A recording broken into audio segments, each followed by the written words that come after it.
कल बात की थी देश के दो पॉश इलाकों की, वहां हुए अपराधों की। एक था दिल्ली का लाजपत नगर और दूसरा पुणे का कोंडवा। आज इन दोनों केस से जुड़े अपडेट्स आए हैं। दिल्ली के लाजपत नगर में 2 जुलाई को डबल मर्डर हुआ। रुचिका सेवानी और उनके बेटे क्रिश का। आरोप रुचिका के घर काम करने वाले 24 साल के मुकेश पासवान पर लगा। मुकेश ने अपना गुनाह कबूल कर लिया है, लेकिन बड़ा सवाल हत्या की वजह क्या है।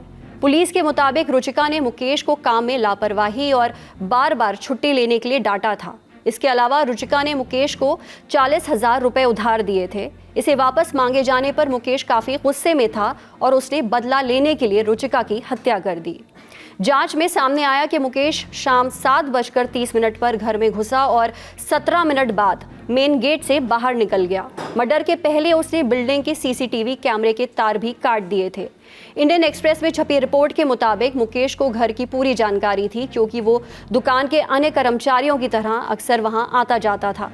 पुलिस ने बताया कि रुचिका की हत्या के बाद उसने क्रिश को मारा। क्रिश ने उसे मां की हत्या करते हुए देख लिया था।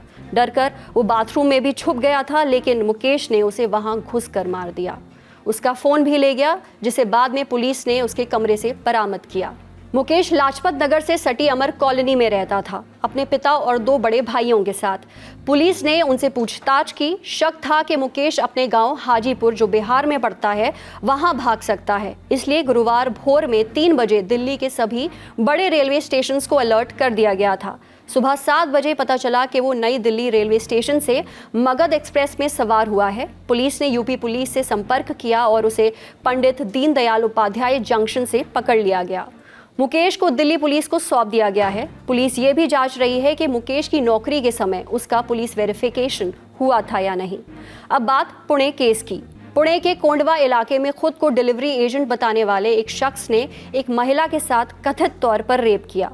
पुलिस ने इस मामले में इस संदिग्ध को हिरासत में लिया है। उससे पूछताछ हो रही है।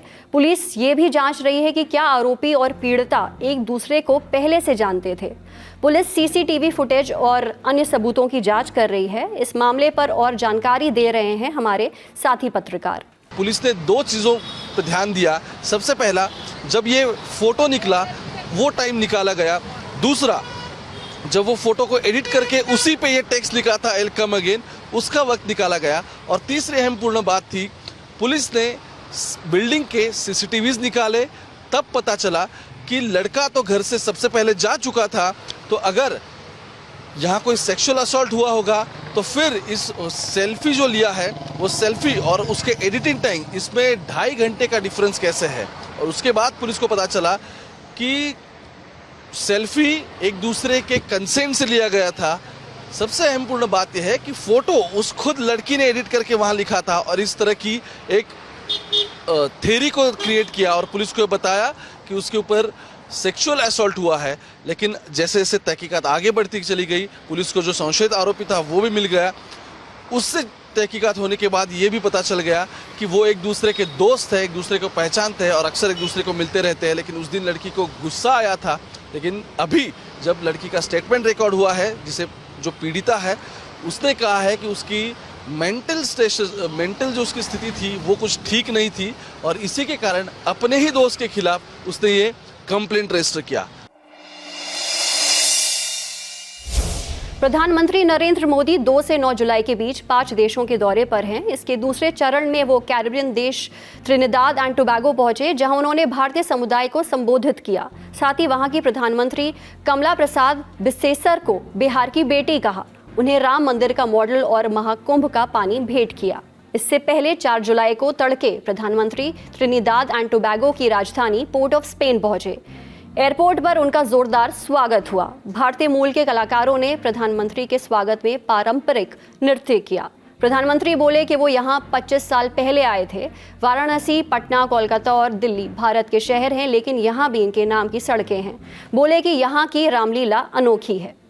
आपको बता दें कि 25 साल पहले अगस्त 2000 में बीजेपी महासचिव के तौर पर Narendra Modi Trinidad and Tobago पहुंचे थे। तब उन्होंने विश्व हिंदू सम्मेलन नाम के कार्यक्रम को संबोधित किया था। एक और बात बताते हैं, त्रिनिदाद एंड टोबैगो को 1962 में ब्रिटेन से आज़ादी मिली थी। भारत ने सबसे पहले इस देश के साथ डिप्लोमेटिक संबंध स्थापित किए थे। त्रिनिदाद एंड टोबैगो की 40% आबादी भारतीय मूल की है। आज का ललन टॉप शो यहीं तक। अपना और अपनों का ख्याल रखिएगा। देखते रहिए ललन टॉप। शुक्रिया।